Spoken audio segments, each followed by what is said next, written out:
Supreme court ने विगत दिनों एक निर्णय दिया था कि ट्रांसजेंडर जो समुदाय है उसको भी पिछड़ा वर्ग में शामिल किया जाए।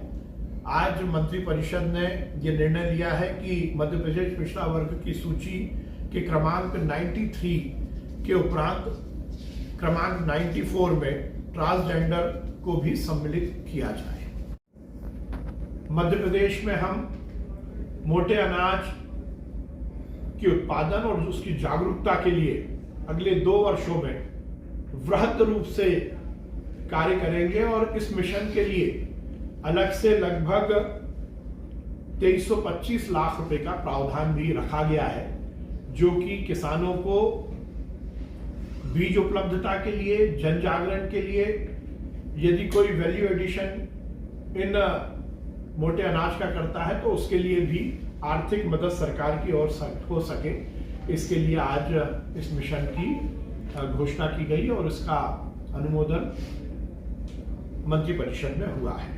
हमारी सरकार लगातार सिंचाई की वृद्धि कर रही है और उसी का परिणाम है कि खेती के मामले में मध्य प्रदेश केवल आत्मनिर्भर ही नहीं हुआ है, बहुत सारी उपज में हमने हिंदुस्तान को लीड भी करना शुरू किया है। आज भी सिंचाई की बड़ी 2 योजनाओं की स्वीकृति मंत्रिपरिषद में हुई। उज्जैन जिले के महिदपुर विकास खंड के ग्राम डुंगरिया के समीप शिप्रा नदी पर ये प्रस्तावित है और इसमें लगभग 104 करोड़ रुपए की लागत से ये बनने वाला है। उसके किसानों के हित में आज एक निर्णय और लिया गया है।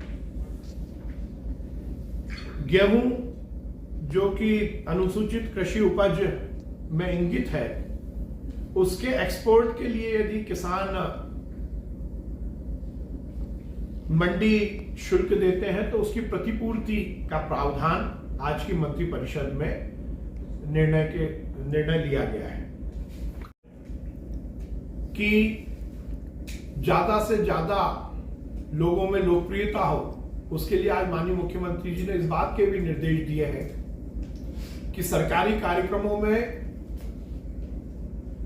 जहां भोजन की व्यवस्था रहती है उसमें यह सुनिश्चित किया जाए कि कम से कम एक डिश मोटे अनाज की हो।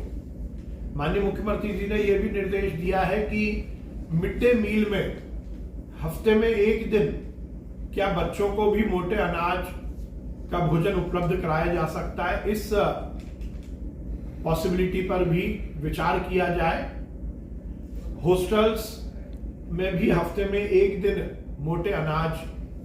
प्रदेश के मुख्यमंत्री माननीय शिवराज सिंह चौहान जी की अध्यक्षता में मध्य प्रदेश की मंत्रिपरिषद की बैठक आयोजित हुई और उनमें विभिन्न विषयों पर निर्णय लिए गए। हमारे यशस्वी प्रधानमंत्री जी के आह्वान पर पूरी दुनिया ने मोटे अनाज मिलेट्स को लेकर जन जागरण हुआ है और ये बात स्थापित हुई है कि हमारी जो पुरातन परंपराओं में मोटा अनाज खाने की जो रिवाज था वो उसको लेकर जागरूक हुई है। मिलेट्स ईयर दुनिया में हिंदुस्तान के आह्वान पर, प्रधानमंत्री जी के आह्वान पर मनाया जा रहा है। आज मध्य प्रदेश की मंत्रिपरिषद में माननीय मुख्यमंत्री जी के नेतृत्व में मध्य प्रदेश राज्य मिलेट मिशन की घोषणा की गई है। ये इस उद्देश्य के साथ स्थापित किया गया है कि हम मोटे अनाज के प्रचार प्रसार, उसके उत्पादन और उसके उपयोग, इन तीनों आयाम पर काम करेंगे। इस मिशन की अवधि 2023-2024 और 2024-2025 2 वर्ष के लिए रहेगी। इसमें किसानों को सहकारी और शासकीय संस्थानों द्वारा मोटे अनाज के बीज 80% सब्सिडी पर उपलब्ध कराए जाएंगे, जिसमें किसान ज्यादा से ज्यादा मोटे अनाज का उत्पादन करें। उसके साथ ही किसानों को इस उत्पादन के लिए अलग अलग स्तर पर कार्यशाला और प्रशिक्षण के कार्यक्रम आयोजित किए जाएंगे।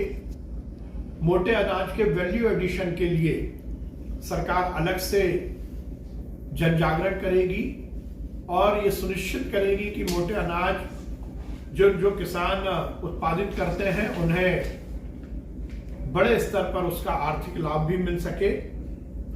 प्रत्यक्ष रूप से लगभग 2 लाख लोगों को इसमें रोजगार मिलने की संभावना है।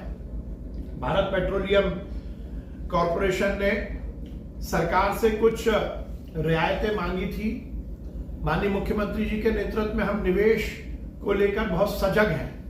लगातार मध्य प्रदेश में निवेश आ रहा है और निवेश के लिए ये जरूरी है कि हम निवेश जो कंपनी कर रही है उसको कुछ रियायतें दें, और हमारी सरकार की बहुत फ्लेक्सिबल नीति है और उसके तहत आज हमने निर्णय लिया है कि भारत पेट्रोलियम कॉर्पोरेशन को इस नए उनके वेंचर के लिए स्टेट जीएसटी में हम 15,000 करोड़ की 15 साल के लिए रियायत देंगे।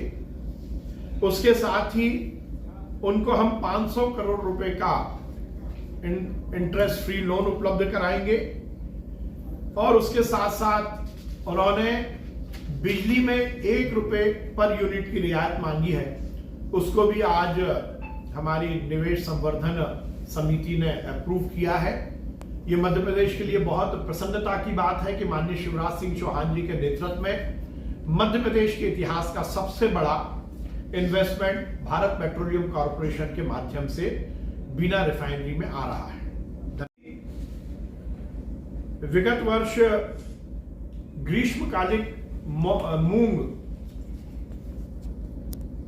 माननीय प्रधानमंत्री जी का जो सपना है कि किसानों की खेती फायदे में पहुंचे, माननीय मुख्यमंत्री जी का भी यही लक्ष्य है।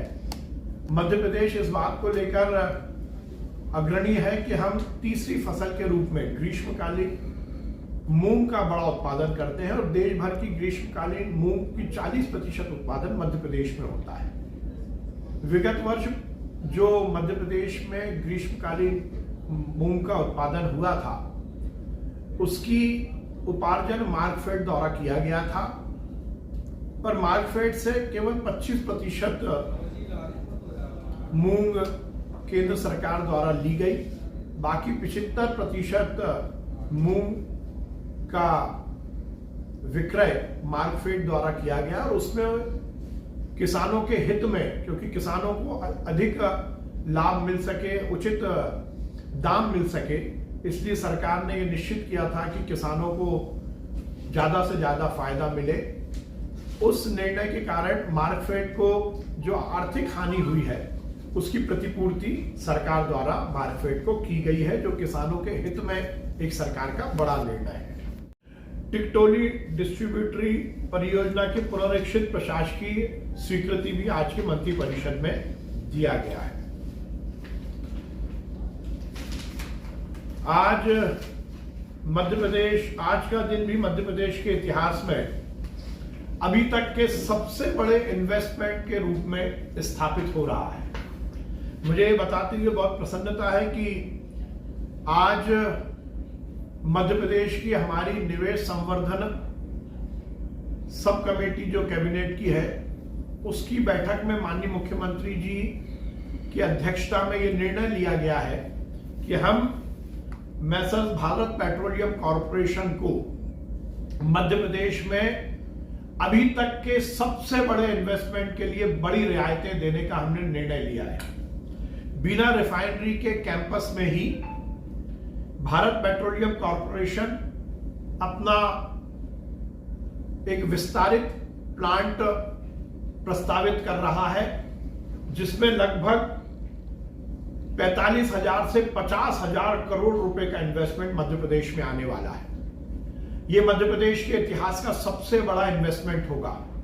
भारत पेट्रोलियम कॉर्पोरेशन बिना रिफाइनरी के कैंपस में ही ये प्लांट ला रहा है, विस्तारित प्लांट ला रहा है, जिसमें गैसोलीन, डीजल, एलएलडीपी और एचडीपी, प्रोलीप्रोपिलीन आदि का प्रोडक्शन होगा और जैसा मैंने बताया 45,000 से 50,000 करोड़ का इसमें इन्वेस्टमेंट होगा।